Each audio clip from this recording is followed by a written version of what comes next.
folks. Welcome to another episode of Film Study. This is Ken McCusick. We're back for part 2 of the discussion of the defense with our friend Bo Smolka of PressBox. Bo, how are you doing? Very good, thank you. Talked about a lot of things in that first show. A lot about the secondary. A lot about the new alignment, the settled nature, as you mentioned it, of the safeties now. No big plays in the last 2 games. No passes of 20-plus yards. They're looking very good. Doesn't even look in some ways like the opponents really want to test the Ravens secondary in the same way they had been doing it. The Ravens declining playoff chances we talked about a little bit in terms of DVOA. The changes to the 7-man front and how those permeated through the inside linebacker core, the outside linebacker core, and the defensive line in terms of changes that were true this week. So show worth going back and taking a listen to if you haven't already. I know most of you have. Got a new feature coming up in this show. It'll just be very brief, I promise you, but I've got a trivia question for you. And if you got the answer to this trivia question, there's no prize involved other than I will recognize you on Twitter as being the first to get it correct if you do. But here's the question. We talked about Chris Board and Trenton Simpson splitting time by series in the first episode. Well, in 1996, there was a linebacker who was a true goal line specialist for the Baltimore Ravens in their inaugural season. And he had 4 consecutive stops for no gain at the 1-yard line. Okay. And those came in the game against Denver and then 3 more in the game against St. Louis, the 37-31 home overtime win.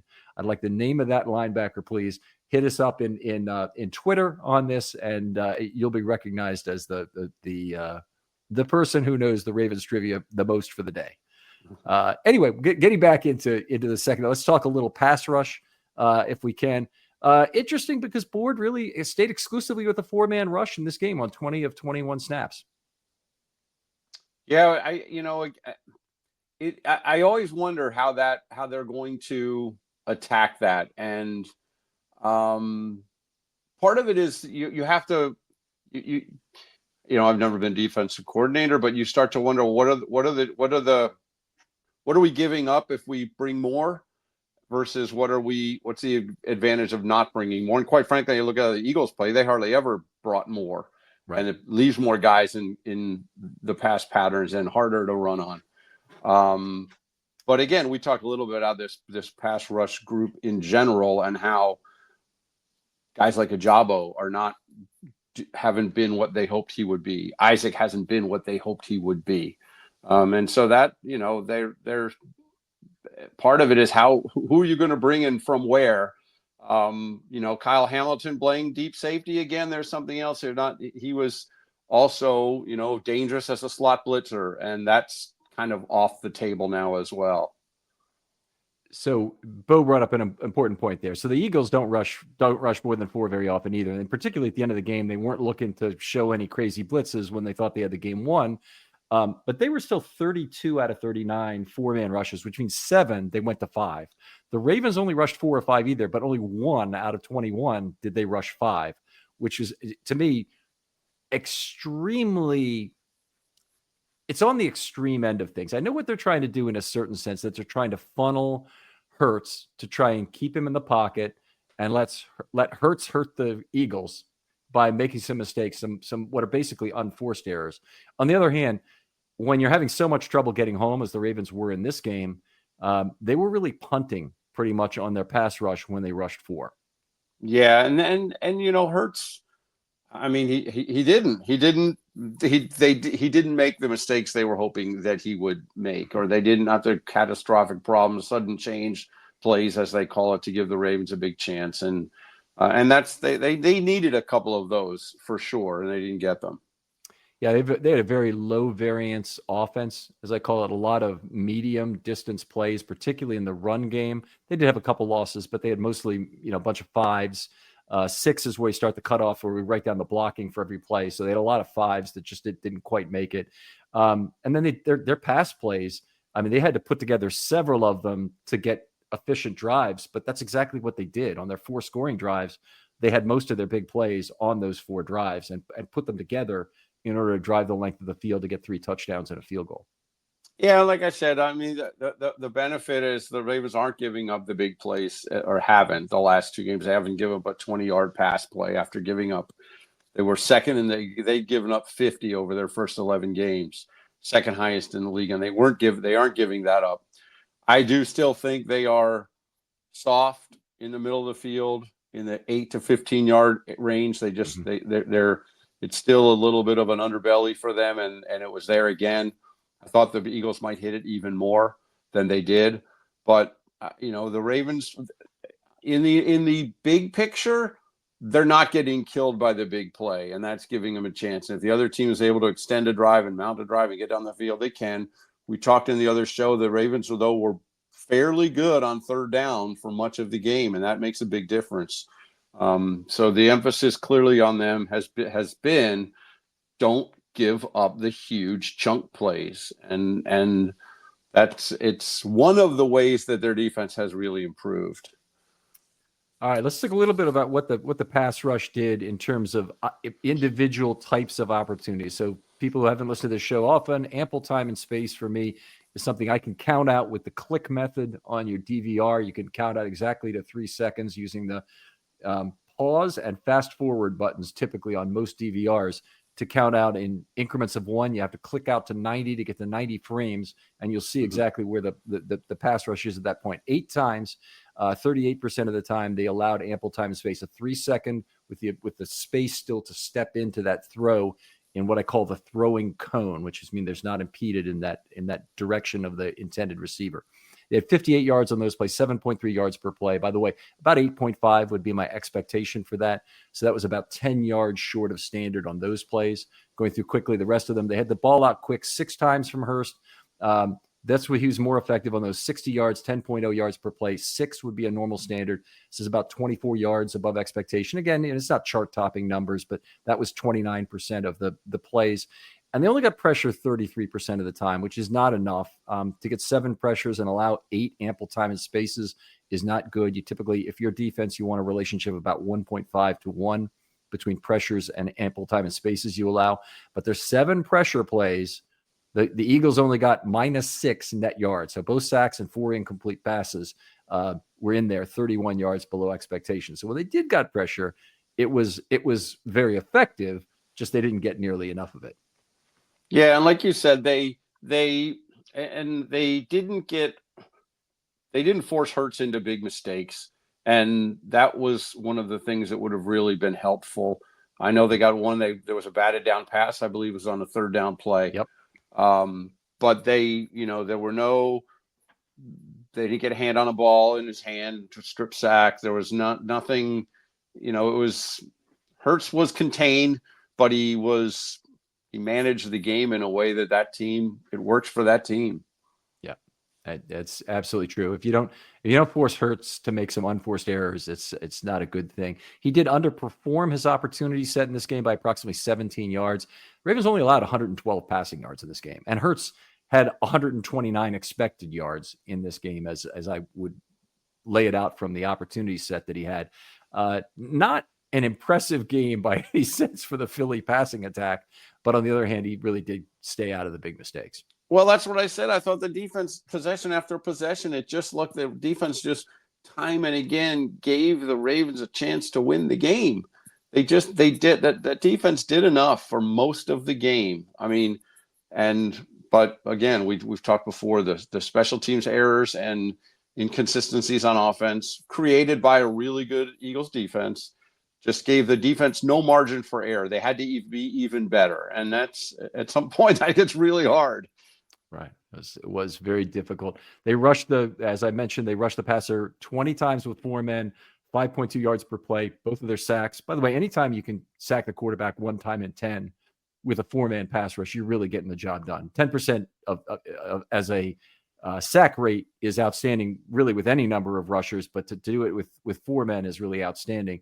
Both of those sacks, though, came as a result of Marlon Humphrey blitzes. And so let's go over this, because the big plays in the game, Marlon Humphrey blitzed for a pressure on 2nd and 6 on the second drive of the game.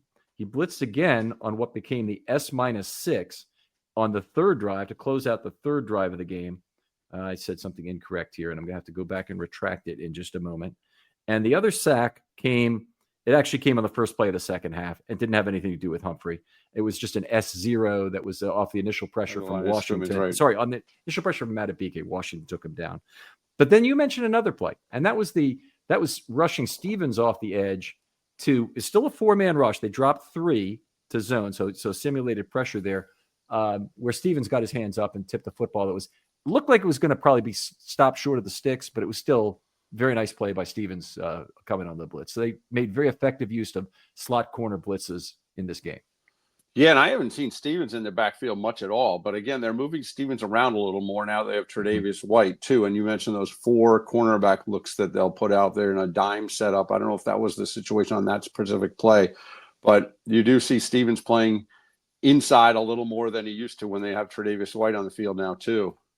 Yeah, he's exclusively really on the inside because White and Wiggins are exclusively on the outside. So they really get to try and get the bigger, more physical corners inside. And that was in fact a nickel snap. I'm very surprised by that, but it had to be something with a tight alignment that they felt, careful enough getting Stevens in there, or felt, like they had a chance to get Stevens in there. Anyway, good play there. They only had 1 snap of 5 rushing with 9 yards per play. There's nothing we'd learned from that kind of a sample size, but it's just kind of interesting that Orr was not using numbers a lot. The Ravens of the past have used a lot of numbers under certain coordinators, and Rex Ryan not only used numbers, but also used a lot of variation in terms of deceptive schemes, such as zone blitzes and stunting and whatnot that he would really like. Martindale, most similar to Rex in terms of that. But you really see the imprint of Dean Pease on Zach Orr's pass rush moves since he's jumped into the booth. That's interesting because I haven't studied them pre-Dean Pease versus post-Dean Pease. And we see Dean Pease out on the field, and Zach Orr is, he's helped me with everything kind of thing. He's very vague about how he's helping him. But it's not surprising in the sense that Pease certainly has ways he's done it for a long time, and Orr is probably very receptive, and especially when Pease got here and things were very broken. But I hadn't noticed it as closely, but I'm not surprised. You were in Cincinnati for the game probably when they won there. That was the 41-38 game or 44, whatever it was, the 3-point win there in overtime. That game, late in regulation, I believe, they showed the box, and Dean Pease was incredibly animated with whatever he's telling about Orr. He's trying to get a point across to him, and he's gesticulating all over the place. And I don't know if you saw it on TV after the fact. I did not. Yeah. So the announcer, I forget if it was Charles Davis or whoever it might have been, said, this is Dean Pease. He's obviously telling we got to get in there and got to get pressure on the quarterback here. And it's so funny. If Dean Pease is telling you need to get pressure on the quarterback, Dean Pease was very passive. And just I just thought it was funny. That is funny. All right. Got a little bit to talk about deceptive elements here, because normally if you have really low numbers, you might make up for it with deception. They only used 4 off-ball blitzes the whole game. 0.19 per play is very low. And they only got 3 net yards on those plays. So you figure, a 9-yard pass, a 6-yard sack, and 2 incompletes. Maybe I want some more of that, in terms of but they didn't really up the percentage of off-ball blitzes. Now that's not a 5+. That means they brought somebody from somewhere they didn't expect. They didn't give it away, and they dropped somebody from the line of scrimmage. So it's a what a lot of people would call a zone blitz. 2 stunts the whole games, both incomplete passes. Again, give me a little bit more of that. And I understand the stunts they usually want to reduce. When you have a quarterback, you want to funnel rush. You don't want to also, Hurts is not a tall guy, so you're really reducing his ability to see over the lineman if you maintain a wall against him. You don't open passing lanes. No, that's a good one. I didn't know. I haven't gone back to look at it again. But I think it's true. I think that was the plan with Hurts. I think they definitely wanted to kind of keep him contained and stay in front of him. Exactly, like you say. And so that might have been a factor there. Yeah. I thought we saw that a little bit with Russell Wilson as well, that they didn't really want to compromise the color he was seeing in front of him. and always put those passing lanes at risk. Even if you're, I guess if you give a quarterback like Russell Wilson, who's had a lot of passes knocked down lifetime, a chance where he sees some arms and some color in front of him, he's going to be less likely to try and thread the needle the way a quarterback who throws from multiple arm angles like a Mahomes or a Jackson would, to try and get it past a hands-up defender. But it's something interesting to watch always with various quarterbacks. And Russell Wilson, I'm not saying he's never been a multiple arm angles kind of guy, but he's mostly been to try and elevate the football, particularly on the deep outside throws. Yeah, and that makes a big difference against those guys, being able to just vision. I mean, it just comes out to straight vision some of the times. And a guy with Hurts is the same way. If you just keep that wall in front of him, and but you're right, and they may have also, it might have been a function of how they felt they could win or not win versus those Eagles offensive linemen if they're going to stunt or whatever. There's a lot of things in play in those decisions. Right. Madubuike did have a big play staying in front of the quarterback. He had I think it was drive-ending pass defense, right? For the. Yep, I think it was. And now it's the second play of the game. It was a first down play, but still led to that drive stalling. First play of the game was a run by Barkley, right? And that's right. And second play is 1st and 10, and it was the PD 92 on that play. Okay. So yeah. All right. Simulated pressures, they use 3, and again, all of these elements just look outstandingly successful, but some of it may be the fact that you don't use it as often. Sack -6 and 2 incomplete passes.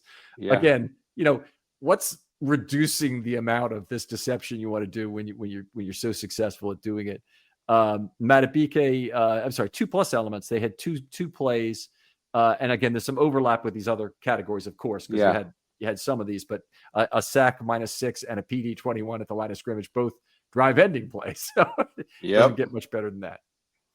No, and that's what we talked about, though. There was I thought overall for much of that game they were really good on third down, and that's a big part of playing a team like that. I guess it'll always come out as a little frustrating to me. And I know there's a like kind of a rule of poker that you can only bluff about a third of the time, or there's much diminishing returns to it. In fact, negative returns.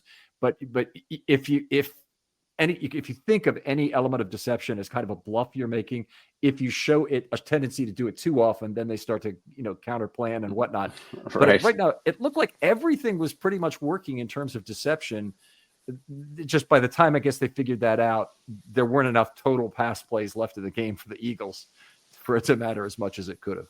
Yeah, and again, it goes back to what I said before, is that, I mean, if they make the field goals or if they go score touchdowns, then the Eagles probably have to change how they call the game, how they call their plays, and they're probably throwing more. And then, as you mentioned before, now you put the game in Hurts' hand, but they never had to do that because they couldn't score. The Ravens, that is. Yeah, they were able to put together a very Ravens-esque drive, as I think you mentioned the first time. They ran 10 consecutive times on that last field goal drive they had that ate up, 6.5 minutes or 5.5 minutes of clock that they had at that point. Yep, so, it felt just like we saw with the Ravens so many times. All right, so Madubuike had 3 pressure events, by the way, to lead the team. Humphrey, the only other guy in the entire game with 2+ pressure events for the Ravens. That should say a lot about, what this pass rush was like against Eagles. It wasn't much. All right. Part of the show, we'll move on here. We'll talk some individual player discussion. Bo, you're the guest. Please take us to a player you'd like to talk some more about. Well, Marlon Humphrey, we talked about, you just mentioned him. On big picture, he's had a really good year, and there's a couple things that stand out. First, we remember talking to him in the fall in training camp, and it was clear that he was not happy with how he played last year. He wasn't happy with his health last year.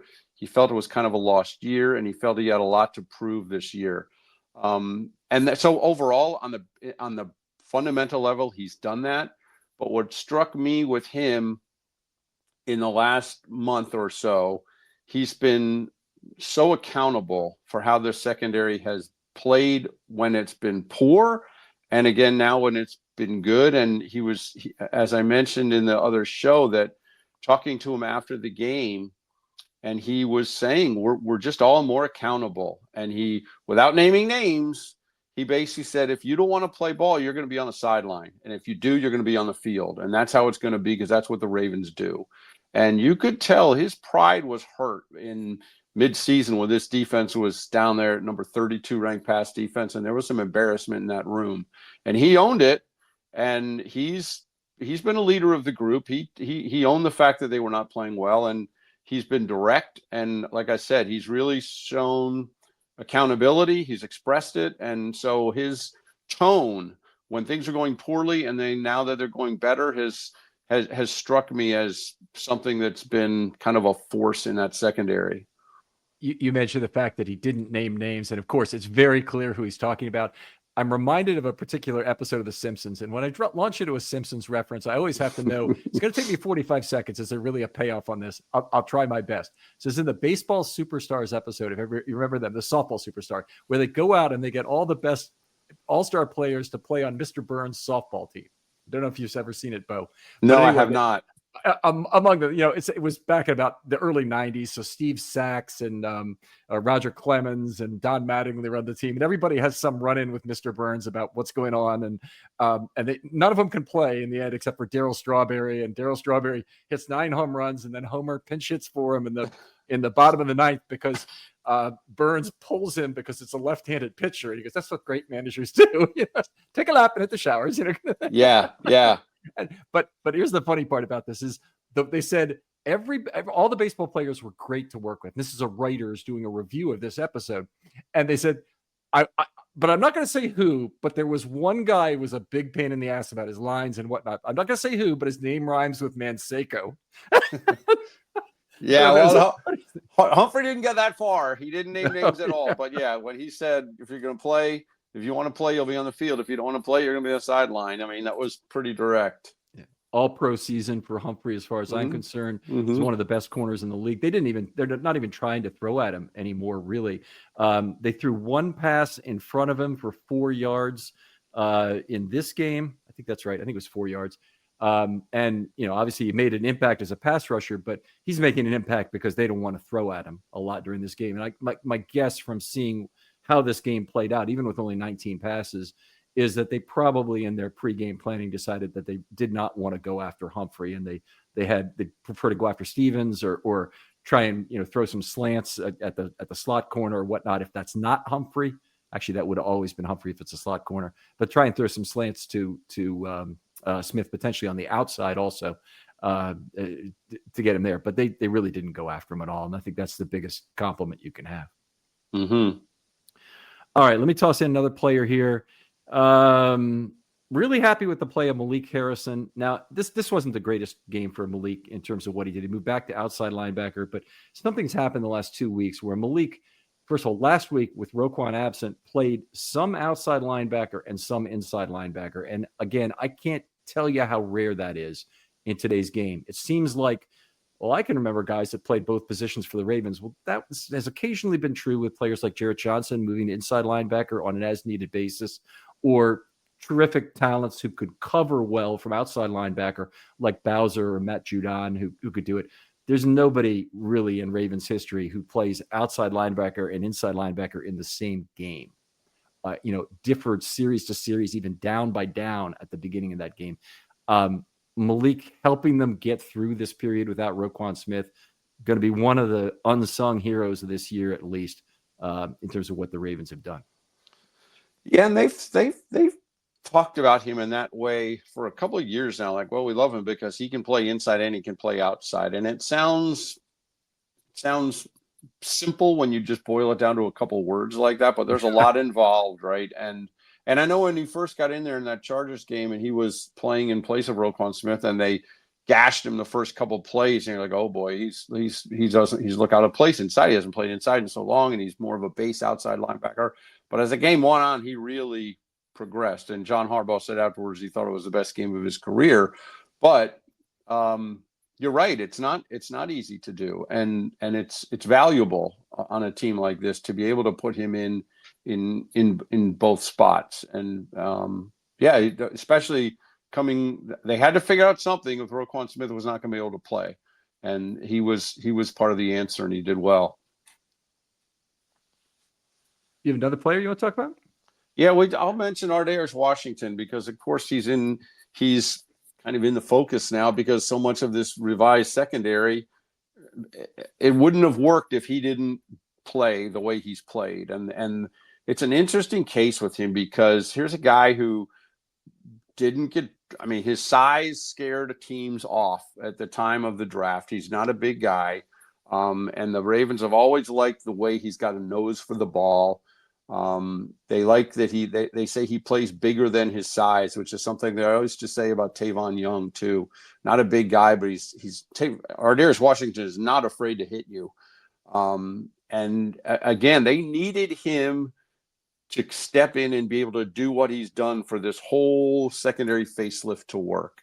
And they're asking a lot. I mean, you take this guy who's an undrafted guy is now taking over for the guy who's got the number 3 cap hit on the whole team. And he's an undersized guy, plays with a ton of tenacity. And again, it's this whole secondary makeover doesn't work if he doesn't come in and do what he's done. And I know you mentioned the other show. You're right. If they make this move before the Browns game, then they probably win the Browns game. It's been a remarkable year, and when I look at it, he probably is one of the most outperforming players, if not the most outperforming player on the team. There's a lot of competition for that. Justice Hill has had a really good year, but we saw some glimmer of that last year. Tylan Wallace has had a wonderful year in terms of what they've asked him to do. But we've seen a little bit of that from other receivers in the past. Ar'Darius Washington becoming an every down split field safety was not on my bingo card. And it's something that he's done despite all the possibilities. Every time, basically, he has been shuttled to 3rd or 4th on the depth chart during his career and somehow managed to win the job. He won the slot corner job coming out of camp last year, and they wanted to give it to everybody, including the security guard before him. And then finally, that's who they got left. And he plays great in the preseason. Then he plays great for a game and a half in the regular season. And from the time he came here as an undrafted guy to TCU, I believe it was, every summer he's the guy that's mentioned on the roster bubble. Is he going to make the team? I don't know. He's on the bubble. Do they keep 8 defensive backs? They keep 10. Maybe he makes the team. Maybe he doesn't. And then you're right. Then he's the starting slot corner. Plays a couple of games before he gets hurt. Then is he going to make the team again? I don't know. They already got Millette. They like Hamilton in the slot. They don't need another slot corner. I don't know. Is he going to make the? And now you're right. Now I think he's played every snap at safety the last 2 games. You know what the question is now about Ar'Darius Washington is, will they extend him early here? Because he's just finishing up year 3, even though it feels like he's been here about 6 years. He's finishing up year 3 because of a lost year of not being on the roster. And so he's a guy who the Ravens really could extend this season. And he actually fits the profile of the typical Ravens extension. It's usually a guy who's not right at the top of the market. A lot of agents don't like their guys signing those deals. And it won't also be a guy who's so questionable that you sign him to simply a special teams 2-year extension with a minimal bonus to the vet minimum. We've seen that with, Anthony Levine and Malik Harrison and others over the last few years, Albert McClellan. But he's a guy, I think, if he can play safety like this, you got to think about, how about 3 years, $9 million kind of thing, and try and figure it out right after this year. They've got another year of him on the as a restricted free agent that I'm sure they'll tender him. But I think this is a place where they could sign him early and get real value out of it. Yeah, you're right though. That's a good point, and it's definitely he fits the profile of that kind of guy they'd like to do it with.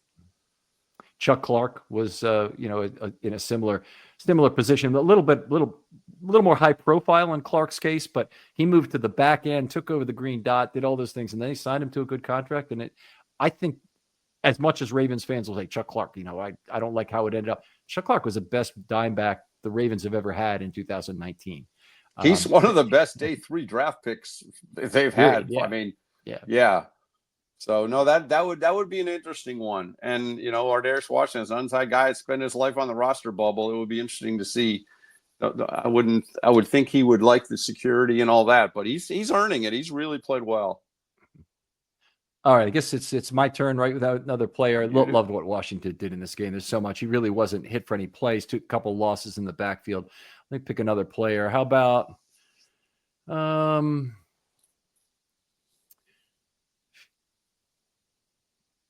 guess we talked a little bit about Board in the first one. I'm still fascinated by the fact that Board and Simpson are alternating series as opposed to alternating specialties. You know, we had, it's not Board as the coverage guy, which, by the way, in his first tour with the Ravens, he was a guy they wanted on the field on third down for coverage purposes, and they were very deliberate in how they did that and made exchanges. And the Ravens typically, with inside linebacker rotations, have done that in their history. If you remember, Bynes, 2-down thumper, replaced on third down.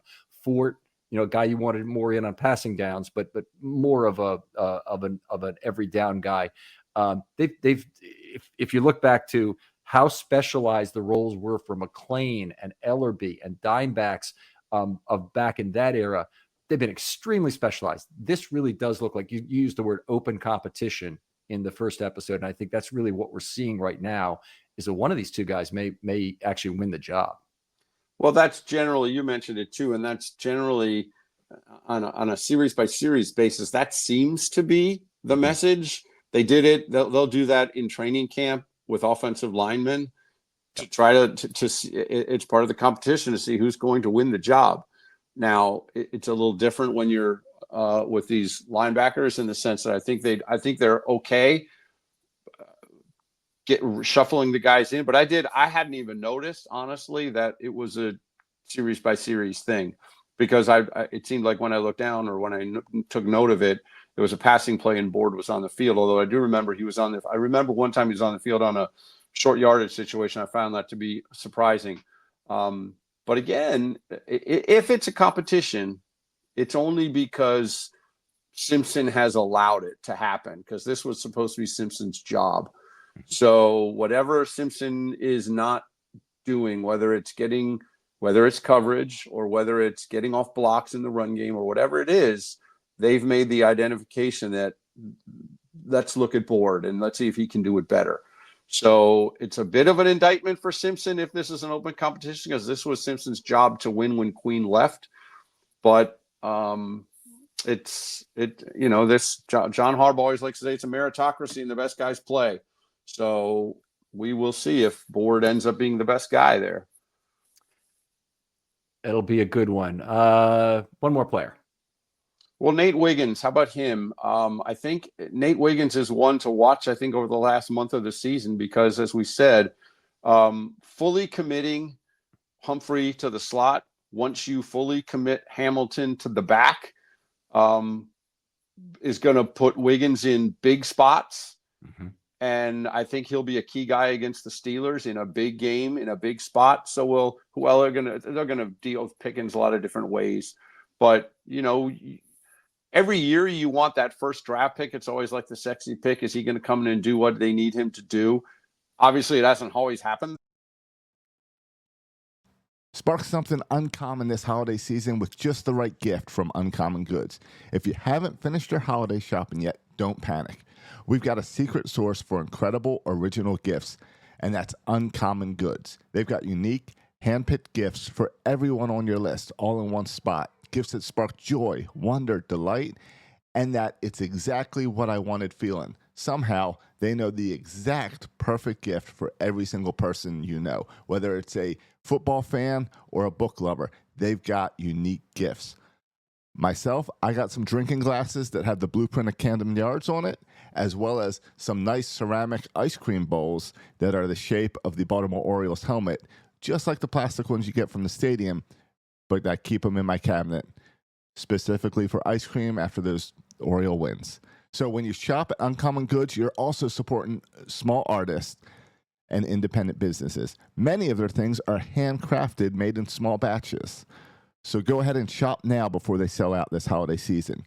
To get your 15% off your next gift, go to uncommongoods.com/ravens. That's uncommongoods.com/ravens for 15% off. Don't miss out on this limited time offer. Uncommon Goods, because we're all out of the ordinary. That way. But Wiggins is a guy I think has steadily grown into it. I think early in the year when I watched him, he was he's still a little bit grabby. But he's a guy that strikes me as being more comfortable and more, he just looks more, he looks more comfortable to me, I would say. And like I said, I think with this defense shuffling the way it's done, there's going to be more on his plate. There's going to be more pressure on him in big spots. And, first round rookie, you're asking a lot, but you invested in it. And so I think he's a key guy down the stretch for this secondary that I've been saying is so far in this little makeover has really been improved.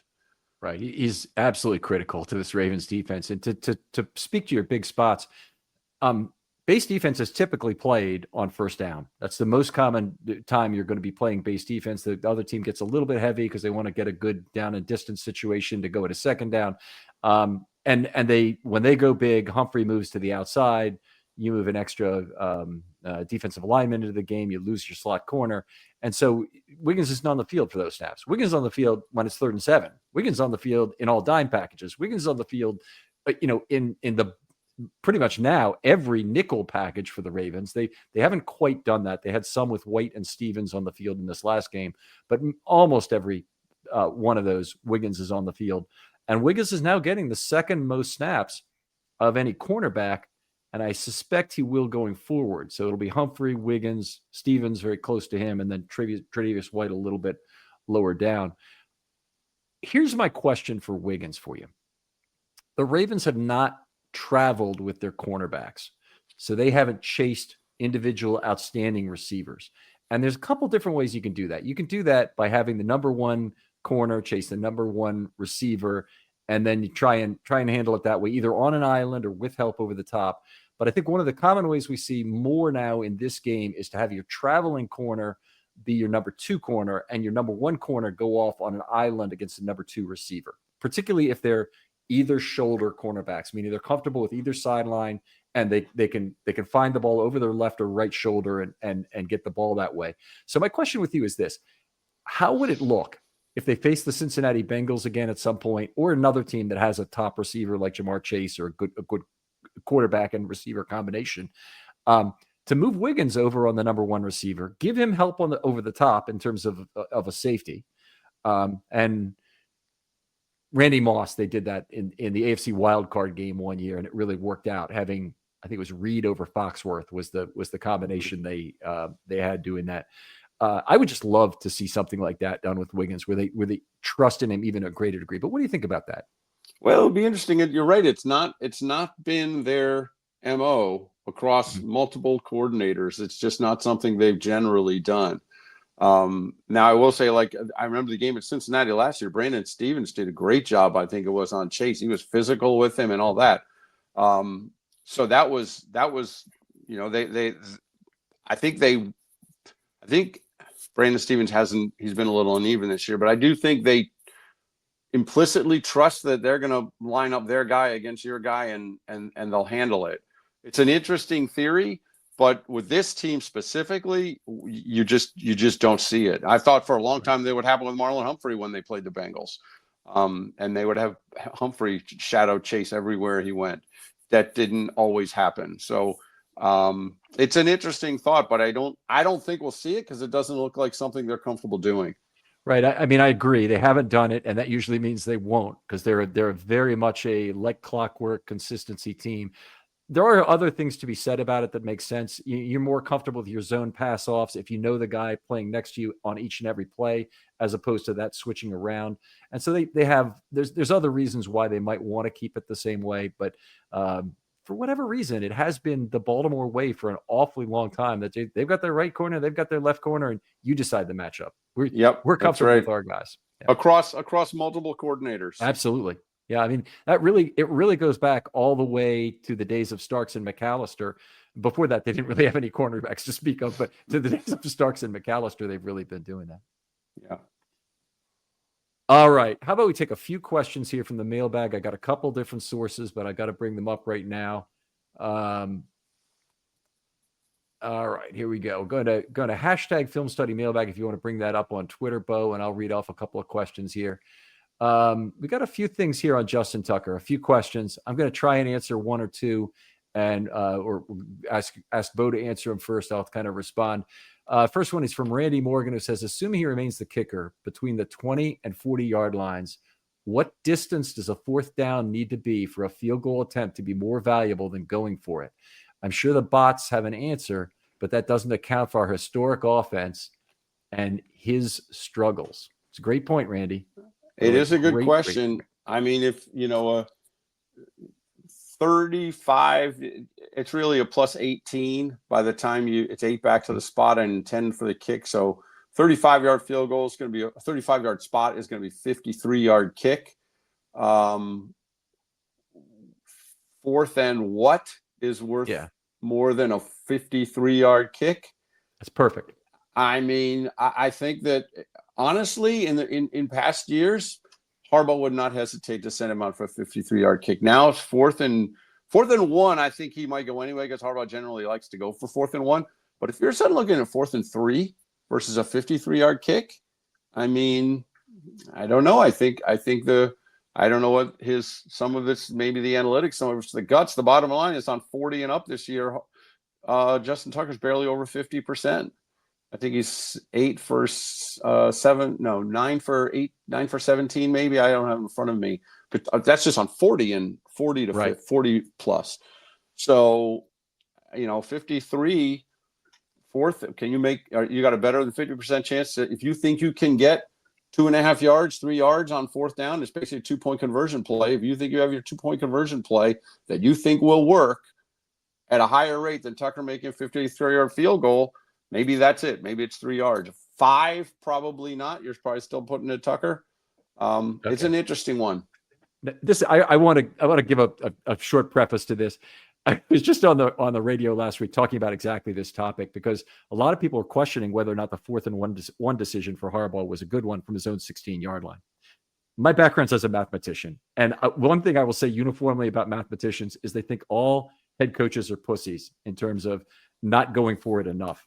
And basically anywhere on the field from 4th and 1, the general rule is it's always worth it. And there are certain strange game situations where it might not be worth it. But generally speaking, holding onto the football is worth so much that you pretty much always go for it in those situations, or you should always go for it. And Harbaugh has said the same thing. Harbaugh, of course, has a headset elf who talks to him and basically tells him, this is the time you go for it. We're a strong go on this. And he'll still superimpose his own judgment on that in his game flow and whatnot, decide not to do it some percentage of the time he's told. But I guarantee you, there are zero, and I can think of one his entire career, where he made a truly reckless move that was outside of the normal bounds of going for it. It came on an onside kick in 2011, by the way, weird situation. But the headset elf is always going to be more aggressive than Harbaugh is the point. And he's going to turn down some of those. That's generally been the case of every head coach in recent years in the NFL, even Brandon Staley, who is widely known to be hyper aggressive. He's a little bit conservative to the average mathematician. My answer on the 35-yard line, by the way, is probably about 4th and 6 or 4th and 7. They ought to go for it. And that would be an absolute slap contest with Russian force, I was going to say, against Tucker to do that, because you're really sending a message there that we really trust our offense a lot more than you. But it's not just that. The payoff is a lot more if you secure that first down. And the Ravens' offense has been terrific at moving the ball inside the red zone. So I would, my answer is significantly more than that. 4th and 7 might be 4th and 9 would be. I mean, that if it's 4th and 9 and you go for it and pass up a 53-yard field goal try, that I think that is really saying something about Tucker. I mean, and maybe that not that it doesn't need to be said, and not that it's not understandable to say it, but that is something that would be. And again, you can always argue, like a Chiefs game, we're not going to beat them with field goals. I understand some of that argument, but that would be one where that would really be something. I think 53. Now you get under the 42-yard field goal try. It's a fascinating question. Okay. All right. Really appreciate that. Thanks, Randy, for that one. We had several other Tucker questions. Here's a good one from Alec Poulianos. He says, Isaac was special teams only this week. mild confirmation he was active over Ajabo specifically for that reason. So I think that's just a comment. I don't think that's inaccurate, by the way, Alec. I think that Ajabo is the guy they probably trust a little bit more in pass rush, and Isaac was the guy they wanted for special teams. Any thoughts to add to that, Bo? No, but I mean, we see Isaac does play on teams, and this team is going to put guys on the field if they play teams. We see the one little bit of practice we're allowed to watch is special teams, and so kick team cover, punt cover, whatever, and we will see Isaac on those plays, and Ajabo is not part of that. I can't think of a time he's ever been part of it, and so Isaac in a situation like that, if the choice is one of those active and not active, and Isaac's going to be the guy on every special teams play or 14 special teams, kickoffs, kick return, whatever, versus Ajabo 6-7 pass snaps, they're going to go with the special teams guy. But yeah, I can't think of the time I've been at training camp and at practice, I can hardly ever remember Ajabo taking part in special teams for whatever reason, whether they've made judgments that he's not capable of doing or not strong at it. But Isaac is a guy that, his season's been disrupted by the injury dating to spring, but yeah, he's out there on teams all the time, so that would recommend him that would explain why he's out there. This is a common problem for outside linebackers who don't have the exact body type that the special teams coordinators really want. They don't tend to be fast enough. Now, there's exceptions. Tyus Bowser, for example, was certainly a special teams guy, and Matthew Judon was early in his career. But a guy who became a good pass rusher for the Ravens was Paul Kruger, and one of the reasons he had a lot of trouble getting on the field initially was that he wasn't a special teams player. So oftentimes this is a mountain that marginal, I'll say, pass rush specialists need to overcome is, can they either play special teams or can they be good enough as a pass rusher to make it so that they're worth having on the roster on game day anyway? And it's often a tough exacta for those guys. Yeah, and John Harbaugh is going to historically skew toward guys who contribute on special teams. He sees there's a lot of important snaps, maybe more so than some coaches view it as. In fact, today he was just talking about Marcus Williams being inactive, and he said, yeah, he doesn't play special teams. And Bo Braid does, and Sanusi Kane does. And so they're going to be active over him because ultimately we need those guys on special teams. Marcus Williams doesn't play special teams, so it becomes a numbers game. He's not playing safety, and he's not on special teams. The other guys do. They play special teams, they're going to be on the field. First of all, it's a great reason to not have Marcus Williams on the field. If you're going to play him for one snap of safety or activate him for one snap of safety, that's not going to be worth it. But why can't Marcus Williams play special teams at this point in his career? It's not like he hasn't ever. He probably did as a rookie, in his time there. There is a dark possibility for the Ravens to collect on their insurance policy and get cap refunded to them if Williams is hurt. And that could be a reason why Marcus, I think, would be very, very much opposed to playing special teams, because he has to carry that problem into next year. The Ravens get a refund actually if he's hurt and misses time. So weird situation. You probably know about that. I'm guessing with the refunds from player component of the cap.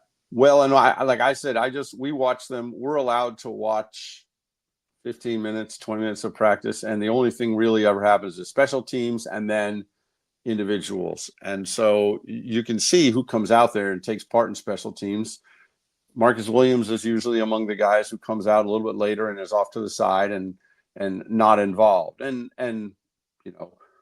has never been involved here. I probably did early in his career. All these guys play special teams at one point or another, but again, when you're trying to make the guys who are going to play that week, a guy like Bo Braid, who's on, I don't know how many snaps it was, but he's on the special teams units.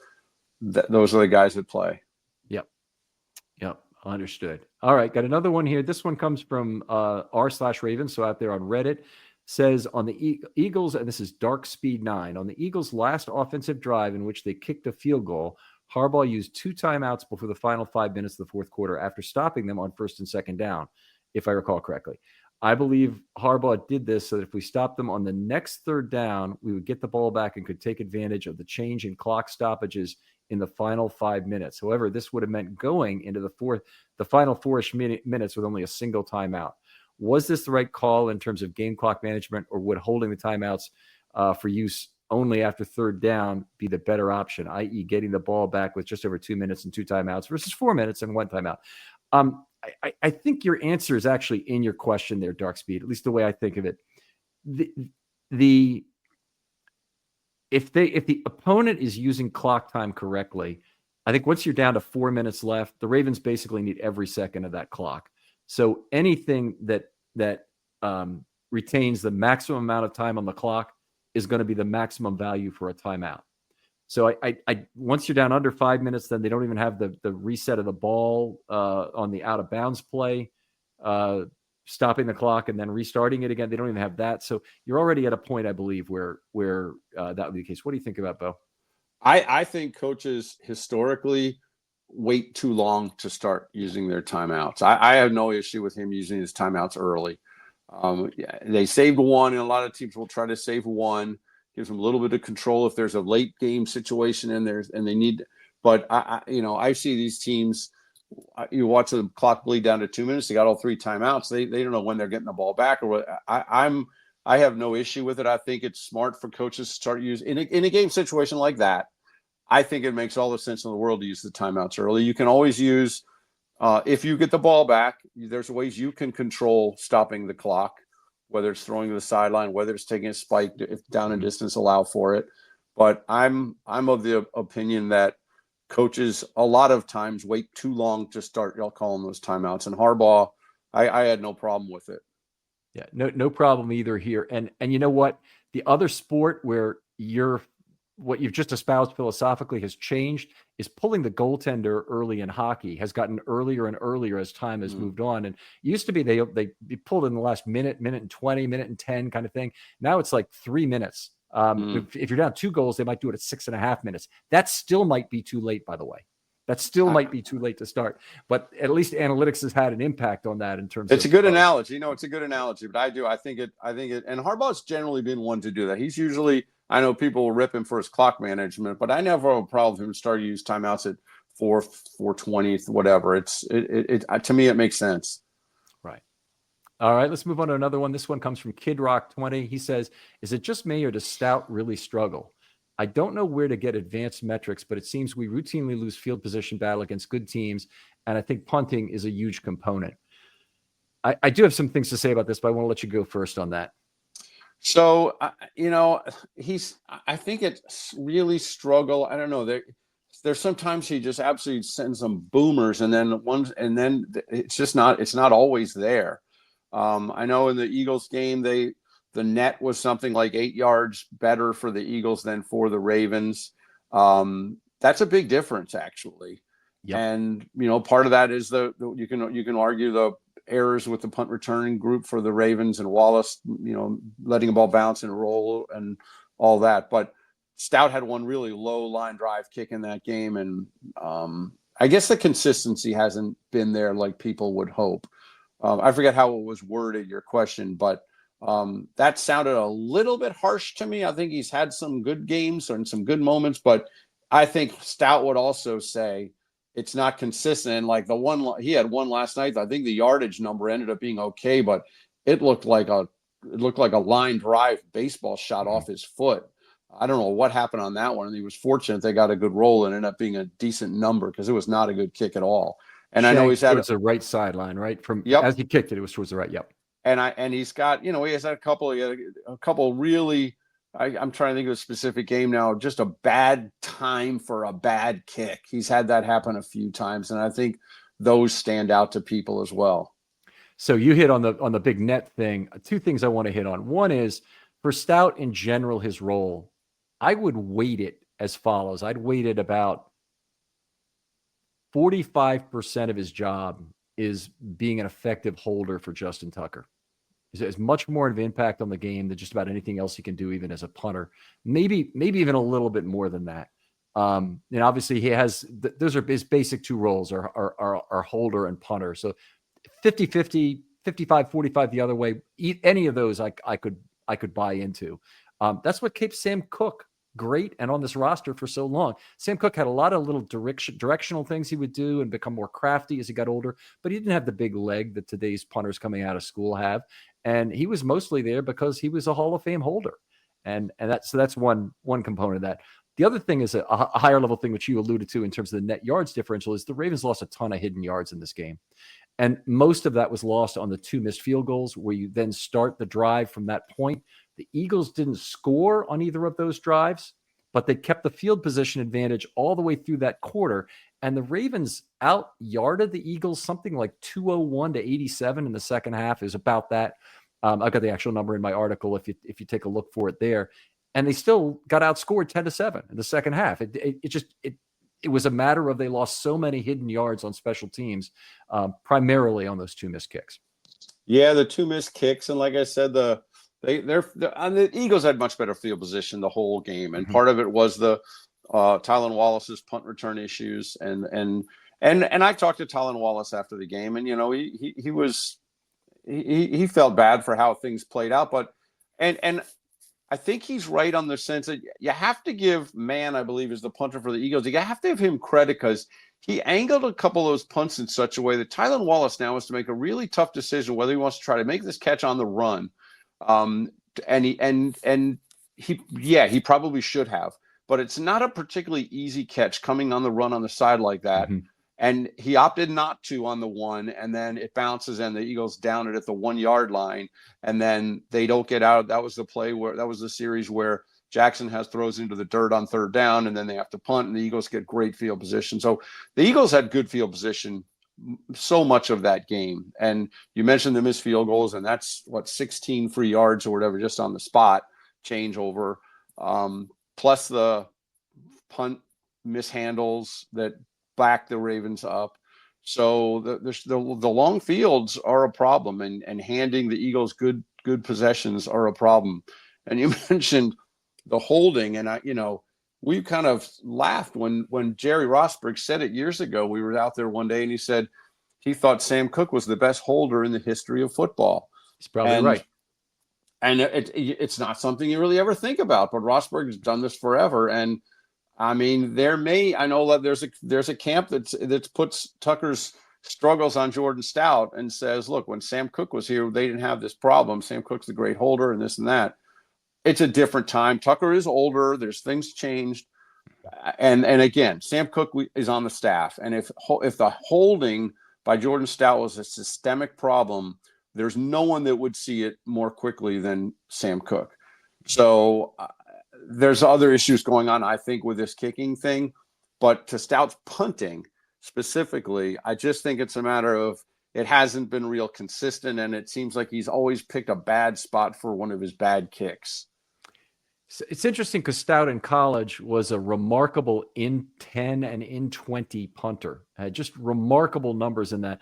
I've seen none of the same control of the football from him at the NFL level. We've seen booming kicks. We've seen those. We've seen, in particular, the last 4 or 5 weeks, we've seen several punts of 65-plus yards on the fly. Some of them been returned for less than that net.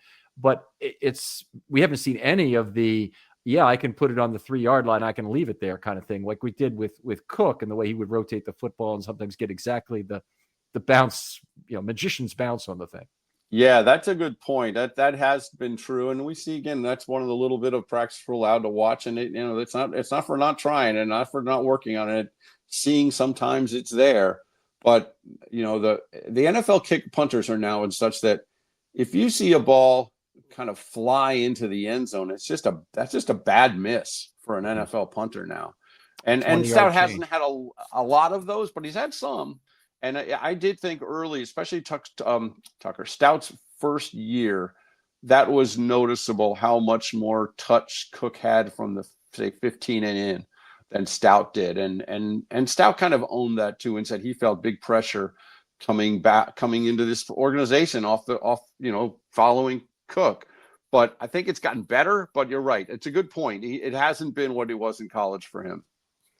I can't even imagine what it was like for Stout to try and learn how to hold, having a camera strapped on him in that first camp, and having Tucker, Stout, and Randy Brown all basically ready to advise him after every single hold. Yep. We have something we were in actuarial work. We refer to over the shoulder work as when usually an actuarial student is at the computer working on the inputs for a model. And, we're some sort of financial projection we'll be working on. And you have one actuary is bad over the shoulder because they say, okay, go down there to withdrawals, put in this. I want to see this for mortality. I want to see this for interest. And you'll go through and you'll be like telling them what to type almost. And then sometimes we'd have two people over the shoulder and that is hell for the person who's at the keyboard. I'm sure. And he had three. Yeah, he did. That's true. That first year he had three. Yep. All right. Got one more question here, and then we're gonna call it here. This is an interesting one because he's referring to Aaron Schatz, and actually the Ravens, I think we said this in the first episode, are the best 8-5 DVOA team since 1979, the number one ever. And just to look at this, they're about 3 percentage points ahead of 2012 Seattle, 1992 Philly, by the way, a team that's thought of as having one of the great defenses of all time. They're 3.5 percentage points ahead of them, who are the third best. So they're really comfortably ahead as the best 8-5 DVOA team of all time. Ryan Patrick Jones says relative to that, he's seen another site, NFL.com, has the Ravens at 97% chance to make the playoffs. But the Colts schedule is very light. Doesn't 97% seem generous? Seem like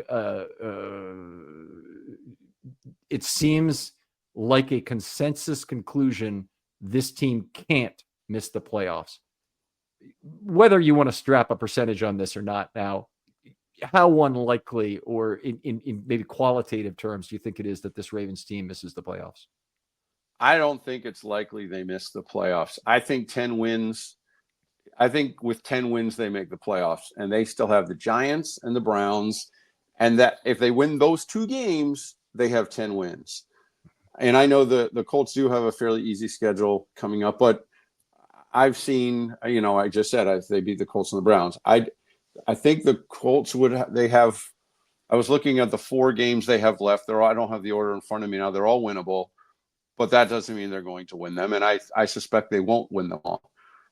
I think the Ravens are in the playoffs if they get to 10 wins. If they beat the Giants and the Browns, they're at 10 wins. Maybe they win one of the other games. Maybe they beat the Steelers. But if they don't beat both the Giants and the Browns, then like Parcells says, you are what you are. This is what your record is. And maybe they're not a playoff team. And if they're not good enough to beat the Browns once, and they're not good enough to beat a 2-10 Giants team, then they're not a playoff team, perhaps. But I think they'll win at least 10, and I think 10 wins makes the playoffs. Right. I would say I think they are more likely by a factor of probably 5 to win the division than they are to miss the playoffs right now. I don't know if I go 5, but I agree. They're definitely. I would think they're more likely to win the division than miss the playoffs. Yeah. Okay. So anyway, good. A good chance for that, and we'll look forward to that. There are some nightmare scenarios, by the way. If you see the Colts winning out, some of the real true nightmares come to rest, including Kansas City being able to tank that final game against Denver and get Denver into the playoffs instead of the Ravens. And it might be even them facing us in Kansas, or that would face them or Denver in Kansas City. They might really want to see Denver. Yeah, there definitely could be nightmare scenarios. Like I said, I don't see any way. We talked in the earlier show. I don't see any way the Ravens are going into that last game of the season being able to rest anyone. I mean, I just think they're going to be playing for their playoff lives right up to the end. And they've, like I said, they've made this bed. They have themselves to blame for that. But nightmare scenarios would be interesting. And their conference record, the losses within the conference won't help. But I think they're a playoff team ultimately. I think wouldn't surprise me if they end up going back up to Pittsburgh for a playoff game, which will also be interesting. Yeah, I mean, if you're going through the order of where you don't want to play that first game, my number one city, I have no interest in the Ravens going to in the playoffs is Buffalo right now. It's not just because the Bills are great; it's because the crap weather there and how that'll impact the Ravens' offense negatively, I believe. Well, remember they went up there and it wasn't blizzard, but it was really, really windy the day, and that's when Jackson threw the pick six 100 yards, and they couldn't get anything going offensively in that game. There you go. Would your first choice be going to Houston then, I'm guessing? That would be better. Yeah, that would be fine. Pittsburgh, yes, Houston would probably be the one. But again, yeah, it's none of them will be easy. I think this Houston game on Christmas is going to be an interesting one because I can't figure that team out yet either. I don't know what they are exactly, and so I mentioned the Giants and the Browns. Maybe they're going to Houston win that game. I mean, on Christmas, but yeah, I think if you're giving me those playoff choices, yeah, Houston would be the one. All right, fair enough. Bo, a pleasure talking football with you. Please tell folks where they can find your work online and where they can contact you directly if they want to. Yes, my work is at PressBox. That's PressBoxOnline.com. Got usually game stories, reports from practice, daily, this bye week, every couple days, and then the print issue of the magazine that's out on the streets and stuff once a month. So you can find me at PressBox and PressBox Online on Twitter /X at BSMOLKA with my other mainly Ravens news and notes. All right. You become an Orioles writer during Orioles season? Not so much, although the Orioles have always been my first love team. I've always loved baseball. I grew up in Washington, D.C. Couldn't get Redskins tickets because it was impossible. We came to some Colts games, but then there was no baseball team in Washington. So we were I've been an Orioles fan since I was little. So I've always been a big Oriole fan, but I'm more of a fan. I go a partial season playing. We go to 10 or 15 games a year. I've done a couple fill-in things covering the Orioles, but I'm almost always there as a fan. Okay. All right. Me too. Of course, I love the Orioles too. What year was your first as an Orioles fan? Probably I came with my dad to a couple of games in probably the early 70s, I would think. 71, 72, 73 is when I first started to remember going to games. We're similar vintage. 71 was my first games, and I really just fell in love with it immediately. I had the advantage of growing up only a mile from the ballpark, so we really it was a good spot to be. Anyway, those days were great when Baltimore had a couple of great teams, and we're actually back in a really good position now, and happy to see it. I have two of the old Memorial Stadium seats on my front porch. Oh, no, that's cool. That is really cool. Yep, I went down there, got them right before they got rid of them. That's definitely a nice memento to have. I know they really sold a fair amount of those, and it was a good plan to do that because a lot of people wanted them. Yeah. Other folks out there, if you want to do something nice for the show, please just introduce it to somebody new. That older person that's Bo or my age, teach them how to just play it directly off the browser because they're not probably familiar with podcasts or use those a lot on their phone. But anyway, you can also play it off YouTube directly and show them how to do that too because they may not know. But anyway, really appreciate you listening. Bo, thanks again for coming on. All right, you bet, Ken. Thanks. And we'll talk to you next time on Film Study.